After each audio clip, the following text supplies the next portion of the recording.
perhaps no surprise that Keir Starmer pushed hard on the local election results and what people thought of the Conservatives. Yeah, Jane, and if you were Rishi Sunak going into PMQs this week, it will be a session that you will want to get over quickly because you've lost 1,000 councillors, a really poor performance, worse than internal projections, as I understand it, from Conservative campaign headquarters. Their worst-case scenario was 750 losses, and you know that Keir Starmer is going to try to pin you on that, humiliate you, punish you, and that's what we saw. And actually the contours of those exchanges were predictable in that Keir Starmer was pushing the "you're tired and worn out, all of the country think you should go," and Rishi Sunak was saying, "people don't know your policies, I'm getting on with the job." And I think the final exchange between the two men sort of summed up perfectly their lines of attack, which I think we can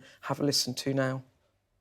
It's the same old guff from him every week, Mr. Speaker. All politics and no action.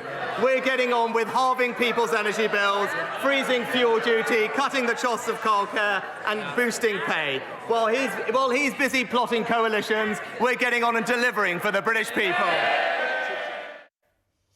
And that line about plotting coalitions, of course, it mirrors the interview that you did yesterday with Keir Starmer.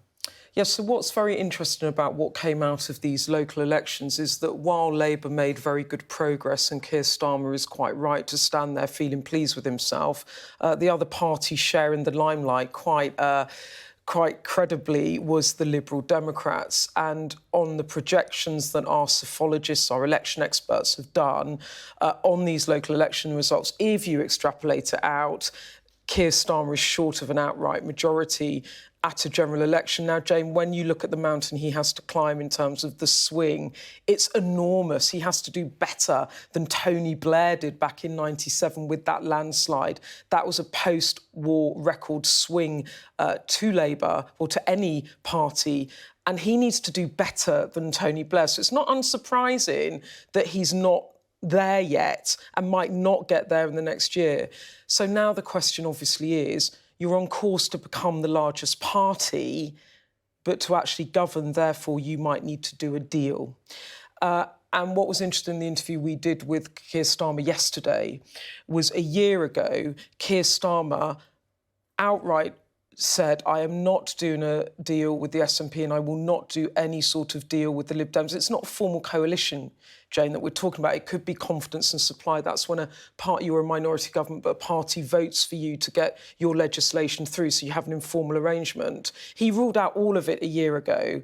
I went into an interview with him yesterday expecting him to do the same, and he did not. What he did was he ruled out a deal with the SNP. He didn't rule a deal out with the Lib Dems. And I think what you saw at Prime Minister's questions, be it in that question, that answer to Keir Starmer, or also in an answer that the Prime Minister gave to Ed Davey, the Conservative Party might see this as an opportunity to whip up some of the old attack lines from previous elections about coalitions of chaos and vote Labour, get the SNP, or vote Labour, get the Liberal Democrats. What's interesting about all of this is that Ed Davey as well on the Liberal Democrat side, they're not ruling out a deal with Labour. They are ruling out a deal with the Conservatives because they got so badly burnt back in 2010 going into a formal coalition with the Conservatives and then sort of having near wipeout at the 2015 general election. So it's, you know, they're local results. They don't necessarily correlate directly to a general election. It's a long way to go. Labour might gain,